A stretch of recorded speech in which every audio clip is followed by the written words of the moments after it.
कृष्ण जय श्री राधा बोलो। श्री बांके बिहारी लाल की जय। श्री राधा रानी की जय। माता पिता की जय। गुरुजन की जय। राधे राधे। हरि भक्तों, आज हम पाप मोचनी एकादशी की कथा का श्रवण करेंगे। इस एकादशी के व्रत से जीवन के सारे गंभीर पाप धुल जाते हैं और मोक्ष मिलता है। पाप मोचनी एकादशी का व्रत इस बार 5 अप्रैल को रखा जाएगा, जो कि इस दिन शुक्रवार है और शुक्रवार माँ लक्ष्मी का दिन होता है। ऐसे में पाप मोचनी एकादशी पर भगवान श्री विष्णु और उनकी अर्धांगिनी देवी लक्ष्मी को प्रसन्न करने का सुनहरा अवसर है। इस उपवास को करने से ब्रह्म हत्या, स्वर्ण की चोरी, मद्यपान, भोग विलास आदि भयंकर पाप भी नष्ट हो जाते हैं और जीवन पूर्ण होने के पश्चात व्यक्ति को मोक्ष की प्राप्ति होती है। यहाँ तक कि पाप मोचनी एकादशी के व्रत से कुयोनि में मिले जन्म से भी छुटकारा मिलता है और पूर्वजों को भी मुक्ति मिलती है। पाप मोचनी एकादशी तिथि पांचांग के अनुसार चैत्र मास के कृष्ण पक्ष की एकादशी तिथि 4 अप्रैल शाम 4:14 से प्रारंभ हो रही है तथा तिथि का समापन अगले दिन 5 अप्रैल दोपहर 1:28 पर होगा। ऐसे में पाप मोचनी एकादशी का व्रत 5 अप्रैल अर्थात शुक्रवार को रखा जाएगा और वहीं व्रत का पारण 6 अप्रैल को सूर्योदय के पश्चात किया जाएगा। पाप मोचनी एकादशी व्रत का शुभ मुहूर्त। एकादशी के तिथि के दिन साध्य और शुभ योग दोनों का निर्माण हो रहा है। यह व्रत धनिष्ठा नक्षत्र में रखा जाएगा। इस दिन साध्य योग प्रातः 9:55 तक रहेगा। इसके बाद शुभ योग प्रारंभ हो जाएगा। वहीं घनिष्ठता नक्षत्र शाम 6:07 तक रहेगा। अभिजीत मुहूर्त में दान पुण्य का विशेष महत्व है। ऐसे में इस दिन अभिजीत मुहूर्त दोपहर 12 बजे से दोपहर 12:50 तक रहेगा। पाप मोचनी एकादशी व्रत के दिन प्रातः जल्दी उठकर स्नान ध्यान करें, फिर साफ शुद्ध वस्त्र पहने। साफ अर्थात शुद्ध वस्त्र पहने। इसके पश्चात पूजा स्थल और दीपक जलाकर एकादशी के व्रत का संकल्प लें और भगवान श्री विष्णु की पूजा करें। माता लक्ष्मी की आराधना करें। आप ओम नमो भगवते वासुदेवाय मंत्र का श्रवण के साथ श्रीम मंत्र का भी श्रवण करें, क्योंकि यह माता लक्ष्मी का बीज मंत्र है। 108 माला ओम श्रीम ह्रीम श्रीम कमले कमलालय प्रसिद्ध प्रसिद्ध। ओम श्रीम ह्रीम श्रीम महालक्ष्मीयाय नमः।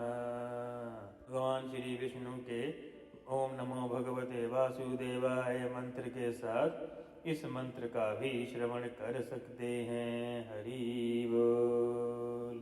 भगवान को सात्विक प्रसाद ही सेवन में दें और गंध, पुष्प, धूप, दीप इत्यादि स्वच्छ दिल से अर्पण करें। पंचफल व खीर का भोग अर्पित करें।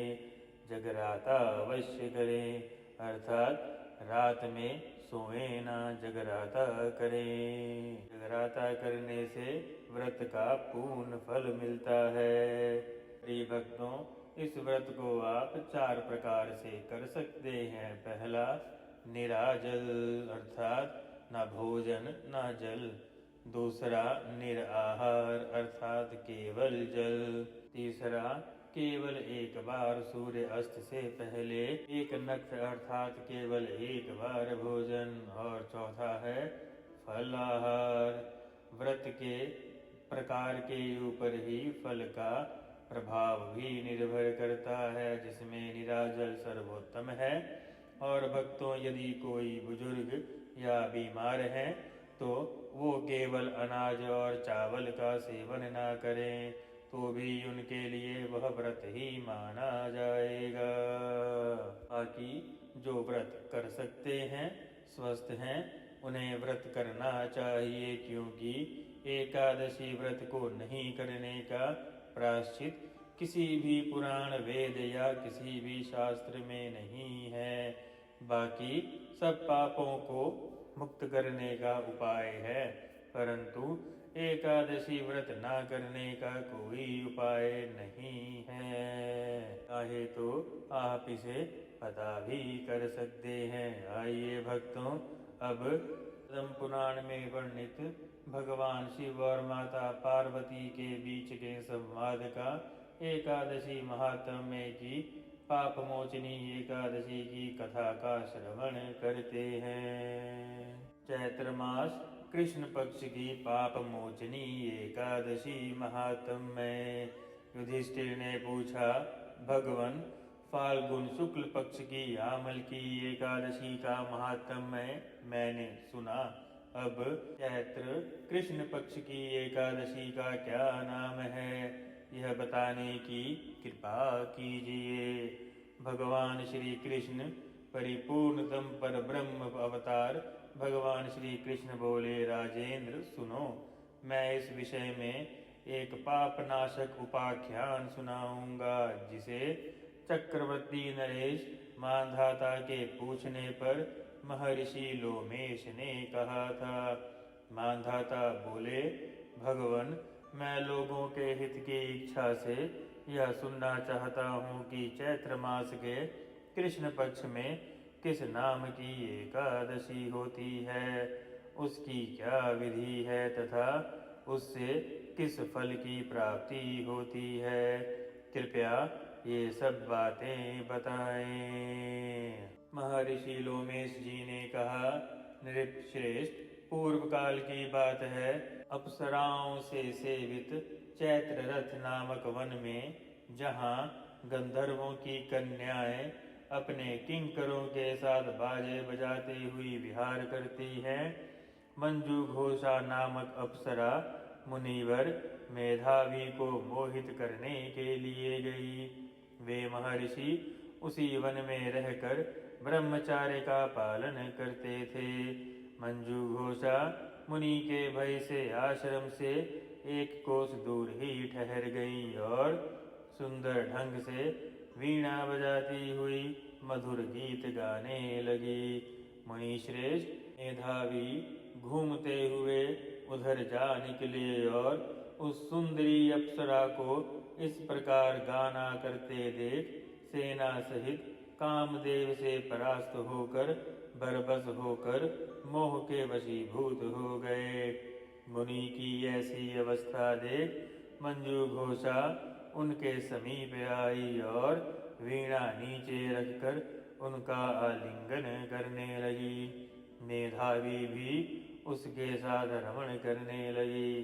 कामवश रमण करते हुए उन्हें रात और दिन का भाव न रहा। इस प्रकार मुनि जनोचित सदाचार का लोप करके अप्सरा के साथ रमण करते हुए उन्हें बहुत दिन व्यतीत हो गए। मंजू घोषा देवलोक में जाने को तैयार हुई जाते समय उसने मुनि श्रेष्ठ मेधावी से कहा, ब्राह्मण, अब मुझे अपने देश जाने की आज्ञा दीजिए। मेधावी बोले, देवी, जब तक सवेरे की संध्या न हो जाए तब तक मेरे पास ही ठहरो। अप्सरा ने कहा, विप्रवर, अब तक ना जाने कितनी संध्या चली गई, मुझ पर कृपा करके बीते हुए समय का विचार तो कीजिए।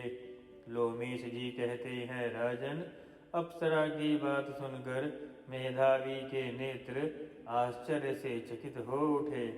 उस समय उन्होंने बीते हुए समय का हिसाब लगाया तो उन्हें मालूम हुआ कि उसके साथ रहते 57 वर्ष हो गए।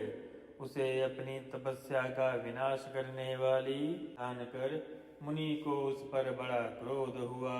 उन्होंने श्राप देते हुए कहा, पापिनी, तू पिशाच हो जा। मुनि के श्राप से दंग होकर वह विनय से नतमस्तक होकर बोली, विप्रवर, मेरे श्राप का उद्धार कीजिए।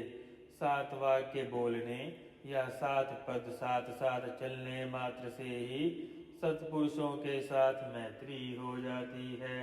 ब्राह्मण, मैंने तो आपके साथ अनेक वर्ष अर्थात 57 वर्ष व्यतीत किए हैं, अतः स्वामिन मुझ पर कृपा कीजिए। मुनि बोले, भद्रे, मेरी बात सुनो, यह श्राप से उद्धार करने वाली है। तुमने मेरी बहुत बड़ी तपस्या नष्ट कर डाली। चैत्र कृष्ण पक्ष में जो शुभ एकादशी आती है उसका नाम पाप मोचनी है।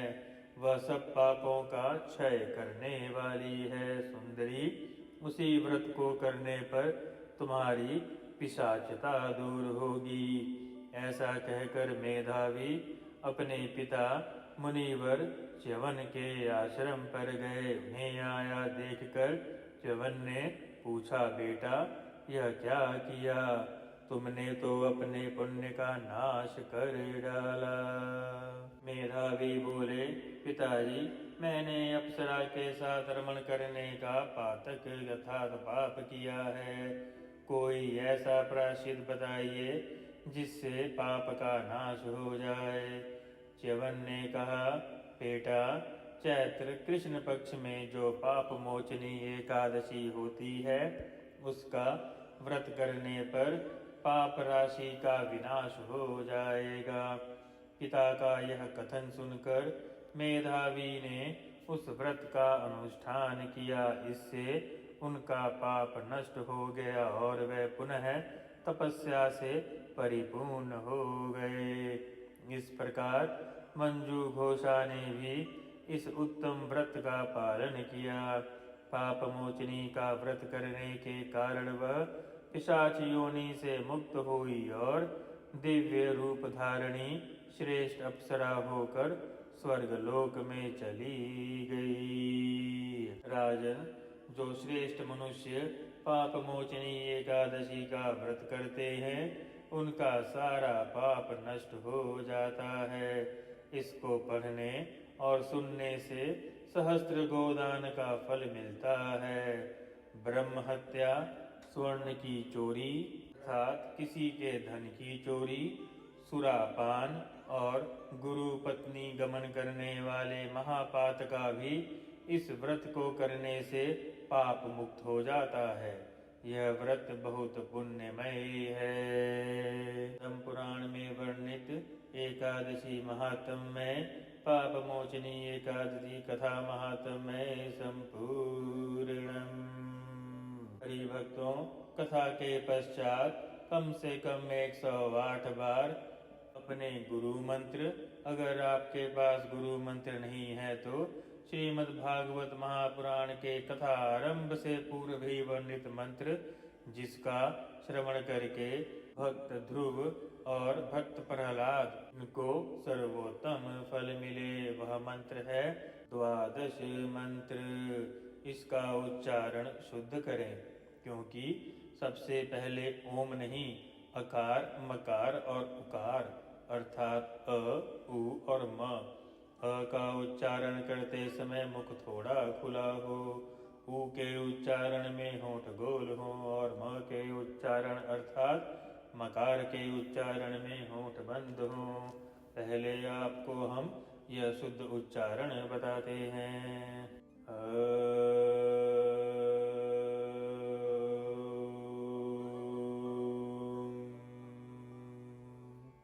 यह ओम का शुद्ध उच्चारण है, क्योंकि अक्षर ब्रह्म योग में परब्रह्म भगवान श्री कृष्ण ने अपने आप को अक्षर के रूप में ओंकार को ही अपना स्वरूप बताया है, अर्थात ओंकार भगवान का स्वयं का स्वरूप है। इसके पश्चात मंत्र का उच्चारण करें, जैसे ओम नमो भगवते वासुदेवाय।